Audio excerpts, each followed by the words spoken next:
All right, Paul here, back for day 2 of Reflect 31 2019. And no, it is not August 2nd, sadly. This is a busy time of year, gracious. But I am going to make this happen, so bear with me. Why you became an educator, that was day 1. And now we're on what keeps you coming back to teaching, the good, the bad, and the ugly. So, a lot of what brings me back every August, and being an administrator, I don't actually go away and come back in August, but I understand the concept, and I appreciate that there are teachers out there joining us in this endeavor. But what brings me back is in large part the why from reflection number 1, and that's recorded in there on YouTube, and you can go and enjoy it. So I'm not going to delve back into it, but all of the things that I find rewarding in this career are also the things that the why is what brings me back. The good. What's really great is working with the teachers on our team. It's just amazing to me the level of dedication and quality of work that the teachers that I work with present and the students' lives that they impact. So I really, really enjoy working with that team.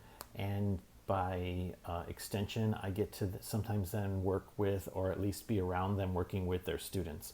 And that was the number one, that's the bottom line for us, is what are we doing for the students? And so even though I'm several steps removed from them, I really, really appreciate the time I get to be in interchanges with them, whether it's seeing them being taught, a few moments just talking to them, or whatever it turns out to be. So the good for me is the teachers and the students. And then of course my team, our team is doing great things with the small size that we have, and hopefully that will continue and we will be able to grow our team. The bad is, we're a big bureaucracy. We're a big district. There are sometimes disconnects. There are sometimes time lags. Systems don't always communicate with each other. We think because we work on computers, and the science geek in me knows that electronics work at the speed of light, and give, not counting resistance and other things that happen, but that the machinery is able to function so quickly.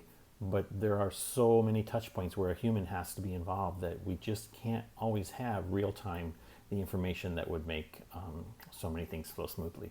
So we work within that restriction, and that to me is bad sometimes. And also, just part of what makes that feel so bad is knowing the potential of the systems, and then recognizing that not being able to realize that means we spend time doing things that we could hopefully, or would hopefully, spend more of with our teachers and our students. But there are just some behind the scenes things that have to happen.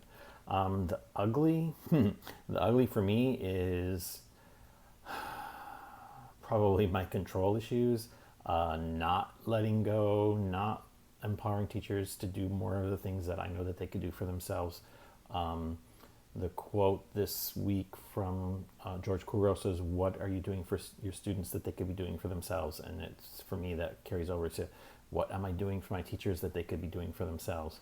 So I'm going to try to be better at that this year. And also part of the ugly is I get so caught up in the excitement and the wanting so many things to be able to be done that I slack off on self-care, and that only works for a certain amount of time. And if I don't keep the balance that I should have in my life, because my work, my vocation is my career, but it's not my entire life, then things crop up, struggles happen. But really, if and I want to wrap this up because I'm going to try to get caught up today. What brings me back are the people, the relationships, the connections. I love learning. I love learning new things. I love sharing what I've learned. I love learning from other people. But really, what it comes down to is that contact, that connection with the students, with the teachers, as peers, as fellow educators, and sometimes as students, and learning from them or them learning from me. So I'm back. We're going to be going great guns, and thank you for listening.